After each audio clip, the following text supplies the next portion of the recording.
दावत खाने के बाद एक आदमी अपनी जूठी पत्तल उठाए माँ की ओर आता गया और डलिया के पास डालकर आगे बढ़ता गया। माँ दोनों हाथों से जूठन बटोरने में लगी हुई थी और कुत्ते मेरे ऊपर गुर्रा रहे थे, लेकिन डंडे के डर से दूर खड़े थे। कुत्तों का गुर्राना उचित था क्योंकि हम उनके हिस्से का माल समेट रहे थे। हम में इतनी समझ नहीं थी कि हमें ऐसा नहीं करना चाहिए। ऐसी समझ तब आती है जब पेट भरा हो। स्वाभिमान की बातें भी तभी सूझती हैं, परंतु जब रूखे सूखे निवालों के लिए भी लाले हों और आदमी के हाथों नारकीय जीवन जीने के लिए विवश हो, तब वो स्वयं में और पशुओं में अंतर नहीं कर पाता। लगभग ऐसी ही स्थिति हमारी थी।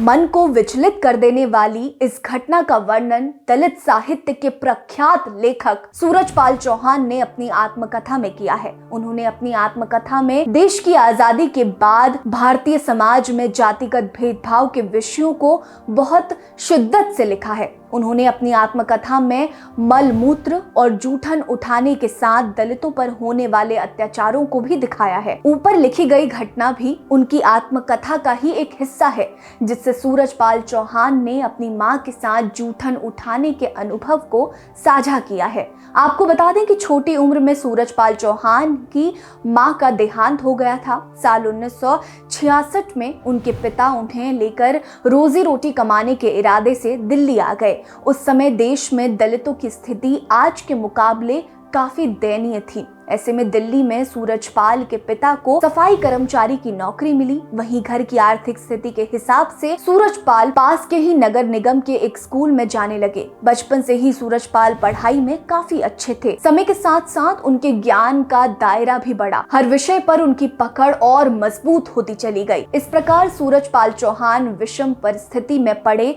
जिसका नतीजा ये निकला कि सिर पर मैला उठाने वाले परिवार का बालक भारत सरकार के सार्वजनिक लोक उपक्रम state trading corporation of India में मुख्य प्रबंधक तक का सफर तय कर सका। सूरजपाल चौहान समाज और काल पर पकड़ रखने वाले विलक्षण साहित्यकार थे। उनके लेखन में जाति व्यवस्था का विरोध सगल नहीं बल्कि लक्ष्य के तौर पर दिखाई देता है। दलित साहित्य के भीतर उन्हें प्रसिद्ध तिरस्कृत और संतप्त आत्मकथा लिखने से मिली थी। सूरजपाल अपनी आत्मकथा में आजाद भारत में सामाजिक भेदभाव के इलाकों को बड़ी शिद्दत के साथ रेखांकित करते हैं। उनकी आत्मकथा में मलमूत्र और जूठन उठाने जैसे सारे स्वर्ण परिसर के भीतर दलित अत्याचारों के ऐसे दृश्य हैं जिन्हें पढ़कर किसी भी व्यक्ति का दिल विचलित हो जाता है। सूरजपाल के जीवन में कई त्रासदियों के साथ साथ उनके पारिवारिक जीवन में भी